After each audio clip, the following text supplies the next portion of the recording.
아이들에게는 놀이도 중요한 권리입니다. 놀이가 권리가 되려면 어떻게 해야 할까요?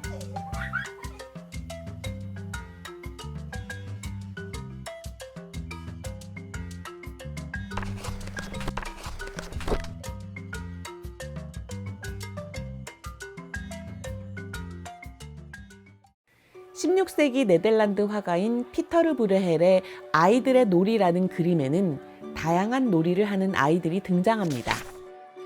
마을 광장에서 혼자 놀기도 하고 또래들과 어울려서 놀기도 합니다. 나무와 같은 자연물이나 지형을 이용해서 놀기도 합니다. 아이들은 놀이를 통해서 삶에 필요한 행동을 모방하면서 학습하고 타인과 경쟁하면서 견뎌내는 방법을 배웁니다. 자신의 슬픔과 기쁨, 분노 등의 감정을 표현하기도 하고 규칙도 배웁니다. 그런데 지금 우리의 모습은 어떨까요?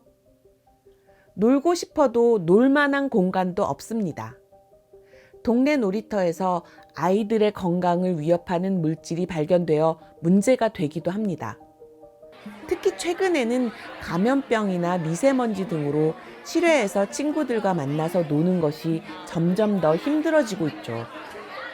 그러다 보니 실외 놀이를 금지하거나 놀이용으로 만들어진 제한된 공간에서만 놀게 하는 경우가 많아요. 사실 우리나라 대부분의 아이가 잘 놀지 못하는 것은 놀이공간 부족만의 문제는 아닙니다. 사회 전반적으로 노는 것을 긍정적으로 보지 않을 뿐만 아니라 가정에서도 놀이보다는 공부를 우선시하기 때문입니다. UN 아동 권리 협약에서는 모든 아동은 충분히 쉬고 놀 권리가 있다고 규정하고 있습니다. 어른들도 쉬지 않고 일만 하면 병이 생기는데 아이들은 더 하지 않을까요? 일반적으로 성장하면서 무엇인가 결핍이 있을 경우 어른이 된다고 해서 그 결핍이 채워지는 것은 아니에요. 결국 그때그때 잘 쉬고 놀게 해주어야 해요. 그렇다면 아이가 어떻게 잘 쉬고 놀 수 있게 할까요? 키즈 카페, 캠핑 장소, 학원에서 하는 운동을 쉽게 떠올릴 수 있는데 꼭 돈이 드는 놀이를 해야 하는 것은 아닙니다. 아이에게 무엇을 하며 놀고 싶은지 물어보세요. 또래와 만날 수 있는 동네의 작은 공간이어도 좋습니다. 만일 공간을 찾기 어렵다면 어린이들을 위한 놀이공간을 만들어달라는 청원을 지역사회에 해보면 어떨까요? 환경오염이나 오염물질이 걱정된다면 그것 또한 사회가 해결해야 할 책임이 있습니다. 학자들의 연구에 따르면 아이들은 놀이를 통해 불안이나 두려움을 없애고 문제 해결 방법을 익힌다고 합니다. 특히 아이들이 밖에서 온 힘을 다해 땀을 뻘뻘 흘리고 놀면 집중력도 높아지고 밤에 숙면도 취하게 된다고 합니다.